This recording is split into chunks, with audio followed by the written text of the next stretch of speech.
Breaking news from Westminster. The British government has just announced agreements with the European Union that are sending shockwaves through Parliament. Keir Starmer's Labour administration faces explosive accusations of betraying the Brexit mandate.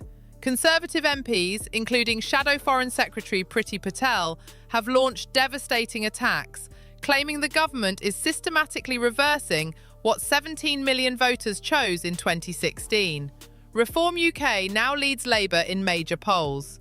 Internal rebellion erupts within the Labour Party itself as 13 MPs defy their own manifesto. The fishing industry calls it a disaster. Brexit voters feel betrayed, and the Prime Minister's approval ratings have plummeted to historic lows. This is the story Westminster doesn't want fully examined. The political crisis erupting across Westminster centres on agreements the Labour government has negotiated with Brussels. These deals have ignited fierce debate about whether Britain is maintaining the sovereignty promised by Brexit or quietly surrendering it through incremental alignment with European Union structures. Prime Minister Keir Starmer gave an interview to the BBC where he openly stated his intention to pursue closer alignment with the EU single market. He argued this approach serves Britain's national interest and represents pragmatic economic policy. These remarks immediately triggered intense parliamentary reaction. Shadow Foreign Secretary Priti Patel responded with sharp criticism, accusing the government of pursuing what she termed Labour's Brexit betrayal. She claimed the administration is surrendering Britain's freedom to cut regulations independently and strike autonomous trade deals. Patel argued that alignment with the single market represents abandonment of the core principles that Brexit was designed to secure. The controversy extends beyond opposition criticism. Internal Labour divisions have surfaced publicly. 13 Labour MPs voted in favour of proposals that would pave the way for Britain to rejoin the EU customs union. This vote directly contradicts Labour's manifesto commitments and has sparked warnings from senior party figures about potential civil war within the party. Several Labour MPs have privately told journalists that voting for closer EU ties constitutes electoral suicide in former Red Wall constituencies, where Reform UK is gaining significant ground. These are seats Labour won from the Conservatives, but now faces serious challenges to retain. The specific policy details causing the most intense reaction involve two major areas. First, Britain has agreed to extend EU fishing boat access to UK waters until 2038. This represents a 12-year extension from the original agreement that was set to expire in 2026. The fishing industry has reacted with fury. Federation leaders describe the outcome as disastrous and accuse the government of sacrificing coastal communities. Fishermen from Cornwall to Scotland express feelings of betrayal, stating they were promised their waters would be returned to British control. Instead, they argue, the government has handed those waters to European fishing fleets for over a decade. Second, the agreement includes a sanitary and phytosanitary arrangement concerning food and agriculture standards. Under this framework, Britain aligns its regulations with EU standards in these sectors. Critically, the European Court of Justice gains jurisdiction over disputes in these matters. This means British courts no longer have final authority on food standards affecting British farmers and consumers. Brussels-based institutions and European judges now influence decisions about what British people eat and how British agriculture operates. Critics argue this arrangement directly contradicts the Brexit promise of judicial independence and regulatory sovereignty. The political calculations behind these agreements have become clearer as more details emerge. Government advisors apparently believe that gradually rebuilding ties with Brussels creates economic benefits that will eventually convince voters. They are betting that practical considerations will outweigh symbolic concerns about sovereignty. However, this strategy has encountered significant resistance. Opinion polls show Reform UK leading Labour in multiple surveys. Nigel Farage's party has positioned itself as the defender of the original Brexit vision against what it characterises as establishment betrayal by both Conservative and Labour administrations. The timing compounds the political pressure. Prime Minister Starmer faces the worst approval ratings of any leader at this stage in office, according to polling data. Labour won a substantial majority in the previous election, but now confronts eroding public support. The government's honeymoon period proved extremely short. Within months, dissatisfaction has spread across multiple policy areas. The EU agreements have crystallised broader concerns about whether the Labour administration represents genuine change or merely continuation of establishment politics under different branding. Conservative opposition has unified around Brexit policy as a clear dividing line. The party leadership argues that Labour's approach vindicates Conservative warnings during the election campaign. They claim Starmer's pro-European instincts were always going to reassert themselves once in office. Conservative MPs point to Starmer's previous position supporting a second referendum to overturn the original Brexit result. They argue his current policies reveal his true intentions to reverse Brexit through incremental bureaucratic processes rather than honest democratic debate. The rebellion within Labour's own ranks adds a particularly volatile dimension. When government backbenchers openly defy manifesto commitments, it signals serious internal tensions. The 13 Labour MPs who voted for customs union proposals represent just the visible portion of dissent. Parliamentary observers suggest many more Labour MPs harbour similar concerns, but have not yet broken ranks publicly. The question facing party leadership is whether this rebellion will grow or be contained. Much depends on how the government responds to criticism and whether it can demonstrate tangible benefits from its European policy. The geographical dimension of Labour's vulnerability cannot be ignored. The Red Wall constituencies that switch from Conservative to Labour represent seats with strong Brexit-supporting populations. These areas voted decisively to leave the EU in 2016.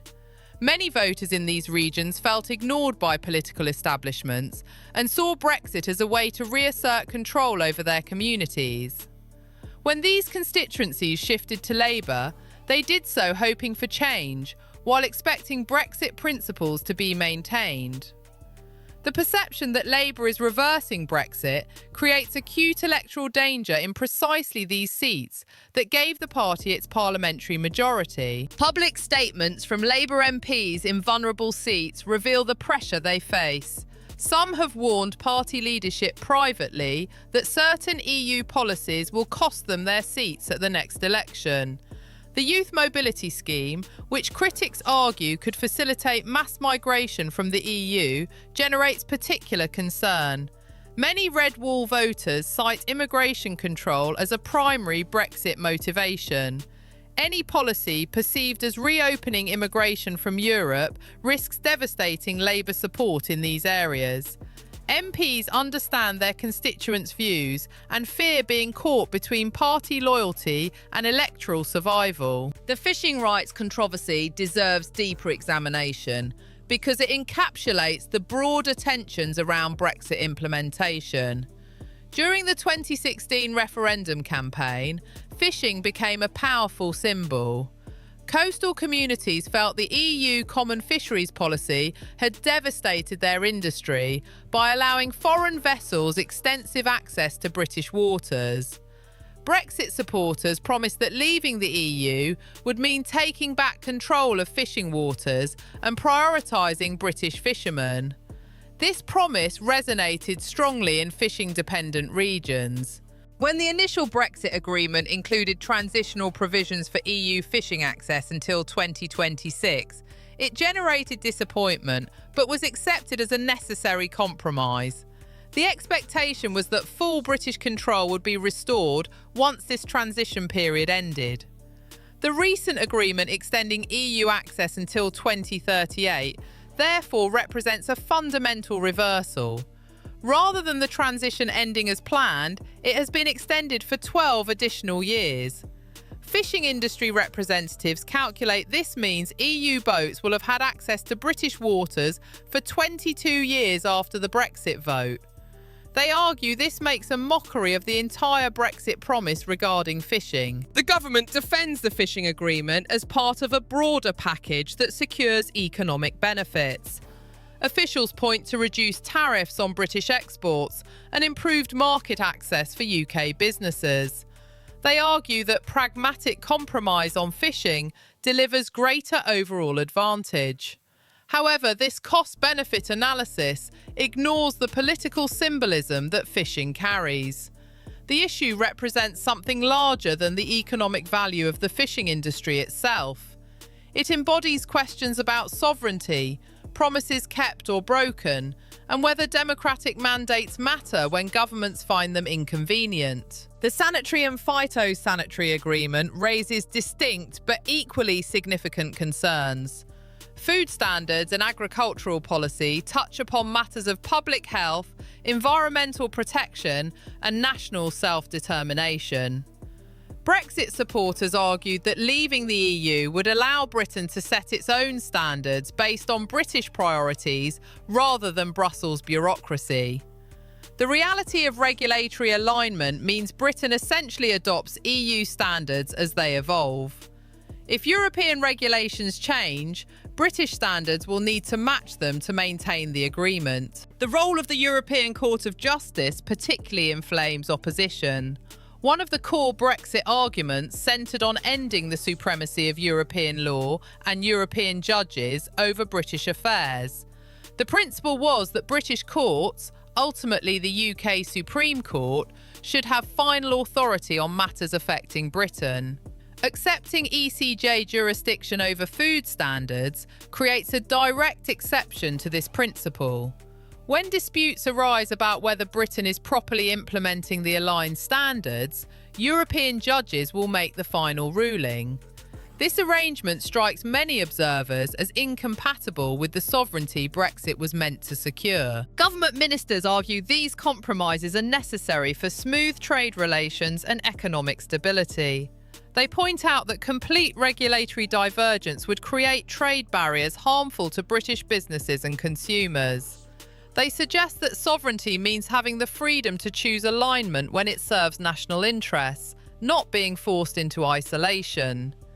This perspective treats sovereignty as a practical tool for achieving goals rather than an absolute principle. Critics respond that sovereignty means nothing if every exercise of it proves impossible due to economic pressure. They argue the government is using economic necessity as an excuse to reverse Brexit through the back door. Public opinion on these matters shows complex divisions. Polling indicates that while many voters prioritise economic stability and trade relationships, significant numbers remain deeply committed to Brexit sovereignty principles. The split roughly follows the original referendum divide, though some Brexit voters have shifted toward pragmatism, while some Remain voters have accepted Brexit and moved on to other priorities. The political challenge for any government is navigating between these positions without alienating either constituency entirely. Reform UK has positioned itself to capitalise on Brexit voter dissatisfaction. Nigel Farage argues his party represents the only authentic commitment to delivering the Brexit that voters actually chose. He claims both major parties have betrayed the referendum result through incompetent implementation or deliberate reversal. Reform UK's polling surge suggests this message resonates with substantial portions of the electorate. Whether the party can convert polling numbers into parliamentary seats depends on vote distribution and electoral system dynamics. However, the political impact of Reform's rise extends beyond seat calculations. The party's presence reshapes the entire political landscape and constrains what major parties can do without risking voter defection. The May 2026 local elections represent the first major electoral test. Political analysts predict significant Labour losses and substantial Reform UK gains. If these predictions prove accurate, pressure on the government will intensify dramatically. Local elections often function as referendums on national government performance. Poor results would embolden critics within Labour's own ranks and strengthen calls for policy reversal or leadership change. The government faces a narrow window to demonstrate tangible benefits from its European policy before voters deliver their verdict. Internal Labour divisions over Europe have historical precedents. The party has long contained both pro-European and Eurosceptic wings. Previous Labour governments navigated these tensions with varying success. Tony Blair pushed integration enthusiastically, but kept Britain out of the euro currency. Gordon Brown maintained a cautious approach. Ed Miliband promised an EU referendum before the 2015 election. The issue has persistently divided the party. Current tensions represent the latest manifestation of long-standing ideological splits about Britain's relationship with continental Europe. The constitutional and democratic dimensions of this controversy merit serious consideration. Referendums in Britain's parliamentary democracy occupy an unusual status. Parliament remains sovereign in constitutional theory, meaning it can reverse any decision, including referendum results. However, referendums carry powerful moral and political authority. When government asks the people to decide a major question directly, the result creates a democratic mandate that politicians defy at considerable peril. The 2016 Brexit referendum produced a clear outcome, despite the relatively narrow margin. 17 million people voted to leave the European Union. This represented the largest democratic exercise in British history in terms of total votes cast. The turnout exceeded typical general election participation. The result commanded respect across the political spectrum initially, even from those who campaigned for Remain. The political consensus held that the referendum must be implemented, regardless of how parliamentarians personally voted. This consensus has frayed significantly. Debates now rage about what Brexit actually meant and what implementation requires. Does Brexit mean complete separation from all EU structures? Does it permit selective cooperation in areas of mutual benefit? Can Britain align with EU regulations while technically outside the EU? These questions lack definitive answers because the referendum posed a binary choice without specifying detailed arrangements. The ambiguity has created space for competing interpretations of what honouring the referendum demands. Government ministers argue their policies implement Brexit while maintaining practical cooperation with Britain's largest trading partner. They point out that Brexit has been delivered in formal terms. Britain left the EU. British citizens no longer have automatic right to live and work across the EU. Britain has left the single market and customs union. Free movement of people has ended. The UK negotiates its own trade deals. In these core respects, Brexit is complete. What remains is determining the relationship between two separate entities that geography and history ensure will remain closely connected. Critics reject this framing entirely. They argue that alignment with EU regulations, acceptance of ECJ jurisdiction, and continued payment for certain EU programme participation constitute Brexit in name only. They claim the government is systematically recreating the pre-Brexit relationship through different mechanisms. The characterisation Brexit betrayal reflects their view that form has been maintained while substance is being reversed. They insist genuine Brexit requires meaningful divergence from EU standards and complete judicial independence. The debate extends beyond technical policy into questions of democratic legitimacy and political trust. When politicians promise something specific during a campaign, then deliver something different after winning office, voters feel misled regardless of technical justifications. The perception of betrayal depends not on legal interpretations, but on whether delivered outcomes match promised expectations. Many Brexit voters feel they were promised complete sovereignty and regulatory independence. Agreements that compromise these principles feel like broken promises, even if technically compatible with EU withdrawal. The government's political vulnerability stems partly from its own electoral strategy. Labour won the previous election on a platform of change after 14 years of Conservative government. The party promised to turn the page on Brexit controversies and focus on domestic priorities like economic growth, public services and cost of living. This strategy deliberately avoided detailed commitments about the EU relationship. Labour assumed Brexit was settled and voters wanted to move on. The current backlash suggests this calculation underestimated how salient Brexit remains for significant voter segments. The role of Reform UK in reshaping British politics cannot be understated. The party emerged from the Brexit Party that Nigel Farage created to pressure the Conservative government toward harder Brexit. After Brexit formally occurred, the party rebranded as Reform UK with a broader policy platform. However, defending Brexit from perceived reversal remains central to its appeal. Reform's rise to polling parity or leadership over Labour represents a remarkable development in British politics. Third parties typically struggle in Britain's first-past-the-post electoral system.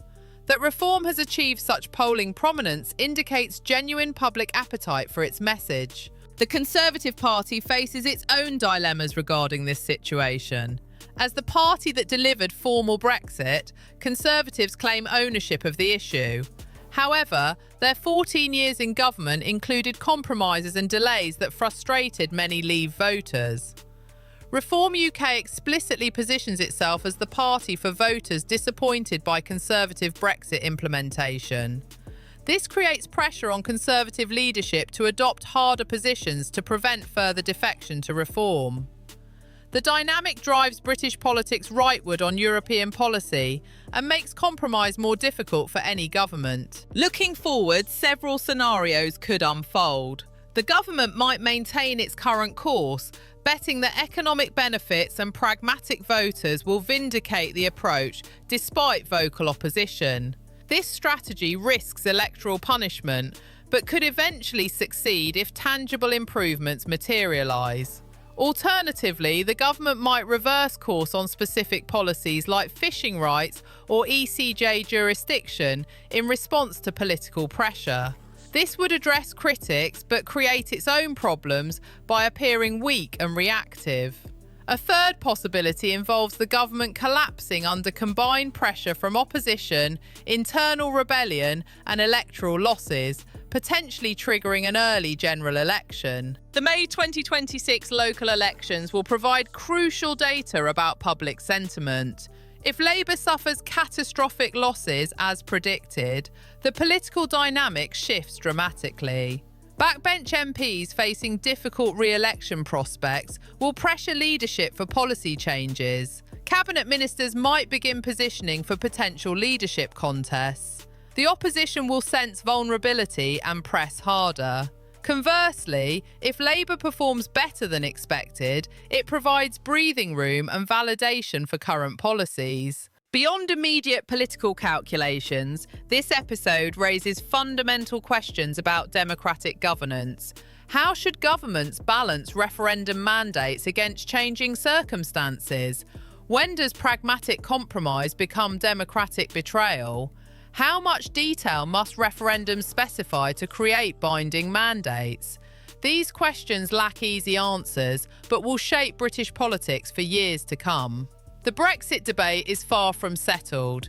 It continues to evolve through implementation controversies, electoral consequences, and ongoing arguments about what the 2016 vote actually required. The current crisis represents one chapter in a longer story about Britain's relationship with Europe and the nature of democratic authority in parliamentary systems.